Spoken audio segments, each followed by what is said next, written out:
Разрешение საქართველოს ჩაკეტა ამ კაცმა და იზოლირება გააკეთა. წაგაკითხოთ ყველა დოკუმენტი, გიმალა, თქვენ დეპუტატები არ ხოვულობთ თქვენ უფლებებს. წაგიკითხათ მაგალითად 4 დღის წინ აქ იყო ჩამოსული კონსული ამერიკის შეერთებული შტატების და რა გადასცა ოფიციალურად. პრესაში არ აკვეთებს. რა უთხრა სენატორმა დესპოსკინმა კონგრესმენმა ხოიერმა გაგაცნოთ დეპუტატებს. რომ საქართველოსკენ არავინ არ გამოიხედავს ამ შენ იქნები, იმიტომ რომ შენ დაღუპვისკენ მიყავს საქართველოს.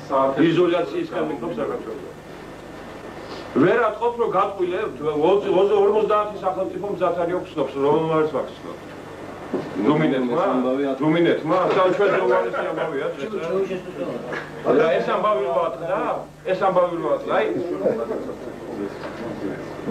ეს ამბავი რატომ ატყდა იცით? სოფლიომ თქვა რომ ეს არის დიქტატორული სახელმწიფო, არავინ ჩვენ არ ავცნობთ ამ სახელმწიფოს.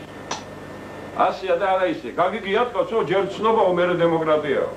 რატომ ბატონო რისთვის იბრძოდი დემოკრატიისთვის? აშენე დემოკრატია, ვინ გიშლის ხელს? აი ვინ გიშლის ხელს გეუბნებით რომ დემოკრატიული სტრუქტურები იანვრიდან აღიშენებია. იცო ერთად ვაშენებთ. რამდენს გეხვეწებოდი ტრიბუნერად ხალხო მიეძით სუფთა ქართულ რაიონებში მინდა დაშალეთ კოლმეურნეები არ გეხვეწებოდი? გაკეთდა 96% სოფლის მეურნეობა დღეს ვისწავლში, ისევ სოციალისტური სტრუქტურების. რატომ ვაკეთებ? მხოლოდ იმიტომ რომ იმ კაცს უნდა სოციალისტური სტრუქტურა, ცენტრალიზებული სტრუქტურა, იმ კაცს უნდა მეფობა გაიგეთ და არავითარი დემოკრატია. თქვენ არ გესმოდათ, რამდენს მეჩხუბებოდა ისინი კოოპერატივები გავაუქმოთ და ერთობლივი საწარმოები გავაუქმოთ. ტრიბუნიდან არ თქვი მე, კაცო არ გახსოვთ, იქ არ თქვი მე რომ ეს არის ყლორტები კერძო საკუთრების. როგორ შეიძლება მაგის გაუქმება დღეს?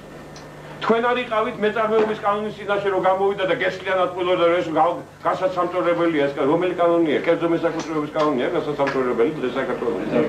ესე იგი რა გვინდა? შევინარჩუნოთ და გავაუარესოთ ის სტრუქტურები? ხაბლობთ, ხოდა დაფიქრდი.